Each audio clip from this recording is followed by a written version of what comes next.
ஓம் நமோ நாராயணா. பக்த கோடிகளுக்கு அன்பான வணக்கம். இந்த குருராஜபாளையம் ஸ்ரீ தர்மகொண்டராஜா திருமலை திருக்கோயில் என்பது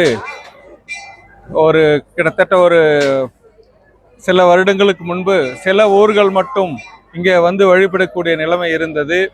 ஆனால் இந்த 7-8 வருடத்திலே உலகெங்கிலும் உள்ள பக்தர்கள் இங்கே வருகை தந்து மிக பிரம்மாண்ட அளவில் வளர்ந்து கொண்டிருக்கிறது. இங்கு மாபெரும் சக்தி இருப்பதால் தான் ஸ்ரீ தர்மகொண்டராஜா சித்தர் அவர்கள் இந்த இடத்தை தேர்வு செய்து கிட்டத்தட்ட 100 ஆண்டுகளுக்கு முன்பாகவே இங்கே ஒரு சுயம்பு பெருமாள் ஸ்தாபித்திருக்கிறார்கள். அது மட்டுமில்லாமல் பறவைகள் விலங்குகளுக்காக இங்கே மிக பெரிய குளம் ஒன்றை வெட்டி ஒரு தர்ம காரியத்தை அன்றே அவர் ஆரம்பித்திருக்கிறார். அவர் ஆரம்பித்த இந்த தர்ம காரியங்களைத்தான் இப்பொழுது நாங்கள் நிர்வாகிகள் இந்த ஒரு அறக்கட்டளை ஆரம்பித்து அறக்கட்டளையின் மூலமாக இந்த நிர்வாகம் நடைபெற்று கொண்டிருக்கிறது. அவருடைய அந்த நோக்கத்தை நாங்கள் எங்களால் முடிந்தவரை சிறப்பான முறையில் நிறைவேற்றி கொண்டிருக்கிறோம். அது மட்டுமில்லாமல் இங்கே இது ஏழைகளின் திருப்பதி என்றே சொல்லலாம், இன்னொன்று சின்ன திருப்பதி என்றும் சொல்லலாம். அதாவது ரொம்ப ஏழைகளெல்லாம் இங்கே மிக குறைந்த செலவில் கல்யாணம் பண்ணுறாங்க, காது குத்துறாங்க, அப்புறம் நிச்சயதார்த்தம் பண்ணுறாங்க, மொட்டை அடிக்கிறாங்க. இந்த மாதிரி திருப்பதியில் என்னென்ன நடக்கிறதோ அத்தனை இங்கே காரியங்களும் இங்கே நடைபெற்று கொண்டிருக்கிறது. அந்த துலாபாரம், குழந்தைகளுக்கு துலாபாரம் போடுறாங்க, அன்னதானம் பண்ணுறாங்க, நேர்த்தி கடன் பண்ணுறாங்க, பசுமாடுகள் காளை மாடுகளை விடுறாங்க. இது போல மிக பிரம்மாண்ட அளவிலே இந்த கோயில் ஒரு சக்தி வாய்ந்த கோயிலாக போய்கொண்டிருக்கிறது. அது மட்டுமில்லாமல் எம்எல்ஏக்கள், கலெக்டர்கள், சேர்மேன்கள், மாவட்ட சேர்மேன், பல கட்சிக்காரர்கள் அனைவரும் இங்கே ஒவ்வொரு வாரமும் வருகை தந்து கொண்டிருக்கிறார்கள். கூடிய விரைவிலே இந்த கோயிலுக்கு சாலை வசதி அமைத்து தருவதாக கலெக்டர் அவர்களும் எம்எல்ஏக்களும் உறுதி அளித்துள்ளார்கள். இன்னும் ஒரு சில மாதங்களில் அந்த சாலை நிறைவேறும் என்பதை இங்கே பணிவோடு தெரிவித்துக் கொள்கிறேன். இங்கே குறிப்பாக சொல்ல வேண்டும் என்றால் இந்த கோயிலின் சிறப்பு என்னவென்றால் ஒவ்வொரு சனிக்கிழமையும் காலை 8 மணி முதல் மாலை 6 மணி வரை, அதாவது இடைவிடாத ஒரு அன்னதானம் நடைபெறுகிறது. அறுசுவை அன்னதானம், எப்போ வந்தாலும் சூடாக இங்கே அன்னதானம் கிடைக்கும் என்பது இந்த கோயிலினுடைய மிக பெரிய ஒரு சிறப்பு என்பதை கூறிக்கொண்டு முடித்துக் கொள்கிறேன். கோவிந்தா கோவிந்தா கோவிந்தா கோவிந்தா கோவிந்தா கோவிந்தா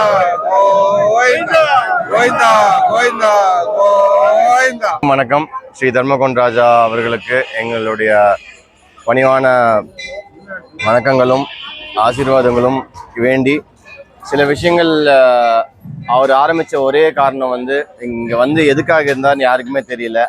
இங்கே இருக்கிற ஜீவராசிகளும் மரங்களும் இருக்கும்போது தான் தெரியுது. அவர் இந்த குளம் வெட்டினதோ இந்த ஜீவராசிகளுக்காக நிறைய விஷயம் செய்யறதுக்காக தான் இங்கே வந்திருக்காரு. இங்கேயே ஒரு பெருமாளை வச்சு அவரே கும்பிட்டுருக்காரு. இன்றைக்கும் அதே கல் தான் இன்றைக்கி சிலையாக்கப்பட்டிருக்குது. இன்றைக்கி நம்ம பார்க்குற பெருமாள் அந்த கல்லுக்கு முன்னால் இருக்கிற ஒரு சிலை தான். இந்த கல்லுங்கிறது அது அப்படியே தான் இருக்குது. அவர் வச்சுட்டு போன எத்தனை 100 காலத்துக்கு முன்னாடி ஒரு கல்லை பெருமாளாக்கி இங்கே இருக்கிற ஜீவராசிகளுக்கு எத்தனையோ மரங்களை வளர்த்து ஒரு குளத்தையும் வெட்டி பண்ணியிருக்காரு. அவர் பிரிட்டிஷ் காலங்களில் அவங்களுக்கே அந்த கணக்கு வழக்குகள் தெரியாதப்போ இவர் போய் சென்னையில் ஒரு 7 கிணறு வெட்டி அவங்களுக்கு கணக்கு சொல்லி கொடுக்குற அளவுக்கு இருந்திருக்காரு. அவரால் ஒரு கரண்ட் இல்லாதப்போ, ரோடு இல்லாதப்போ, எதுவுமே இல்லாதப்போ அவரால் அவ்வளோ செய்ய முடியுதுன்னா இவ்வளோ ஜனங்க சேர்ந்து அவரோட கொள்கைகளை எவ்வளோ நம்ம பின்பற்ற முடியும், எவ்வளோக்கு எவ்வளோ நம்ம அவரை கடைபிடிச்சு நிறைய பேருக்கு நன்மைகள் செய்ய முடியும், இங்கே எவ்வளோ மரங்கள் வளர்க்க முடியும், அதாவது வேலூர் மாவட்டத்தில் எத்தனையோ குளங்கள் நீர் வற்றி போயிருக்கு. அவர் என்ன நினச்சி இதை பண்ணாருன்னு தெரில. எத்தனை ஆண்டு காலமும் நாங்கள் இது வரைக்கும் இந்த ஒரு 5 ஆண்டு காலமாக தான் ஒரு மோட்டரை போட்டு மேலே எடுத்துகிட்டு இருக்கோம். அது வரைக்கும் பார்த்தீங்கன்னா எவ்வளோ தண்ணி கிடைக்கிறோமோ ஒரு வருஷம் புரட்டாசி மாதம் 4 சனிக்கிழமைகளும் இங்கேருந்து குடத்தில் எடுத்து தான் சமையலே செய்வோம். அவ்வளோ எந்த வேலூர் சுற்றி எங்கே போனாலும் நம்ம குளம் வற்றி போயிருந்தாலும் இந்த குளம் வற்றினதே கிடையாது. அதனால அதுக்கு ஒரு சக்தி இருக்குது. அந்த சக்தியை நம்பி இத்தனை பேர் ஒன்று கூடி இருக்கோம். அவரோட விஷயங்களை எல்லா கொள்கைகளும் நம்ம எடுத்துகிட்டு போனோம். இந்த கோயிலுக்காக பிற்காலத்தில் ஒரு நல்ல கல்லூரியும் ஒரு நல்ல பள்ளிக்கூடமும் இலவசமா இந்த இந்த 36 கிராமங்கள் 40 கிராமங்கள் சுத்தி இருக்கிறவங்க எவ்வளோ பேர் 10 லட்சம் ரூபாய் கட்டி இன்ஜினியரிங் காலேஜ் படிக்கிறாங்க. அவங்க எல்லாருமே இந்த கோயில் சார்பா இந்த கோயில் மூலியமா வர நிதிகள் மூலியமா நம்ம அந்த இலவசமா ஸ்கூலும் காலேஜும் கட்டி அவங்கள படிக்க வைக்கணும். இலவசமா ஒரு மருத்துவமனை கட்டணும். எத்தனையோ பேர் வந்து பணம் இல்லாதனால மருத்துவமனையில வந்து சிகிச்சை பெறாம இருக்காங்க. அவ்வளோ மக்களுக்கும் நம்ம இந்த கோயில் மூலியமா பெருசா கொண்டு போகணுங்கிற ஒரு குறிக்கோளோட இத்தனை பேர் ஒன்று கூடியிருக்கோம். எல்லாரோட ஒற்றுமையுடன் இறைவனின் அருளுடன் இதை கண்டிப்பா நாங்க வந்து நடத்தி காட்டுவோம் அப்படிங்கிறது சொல்றோம்.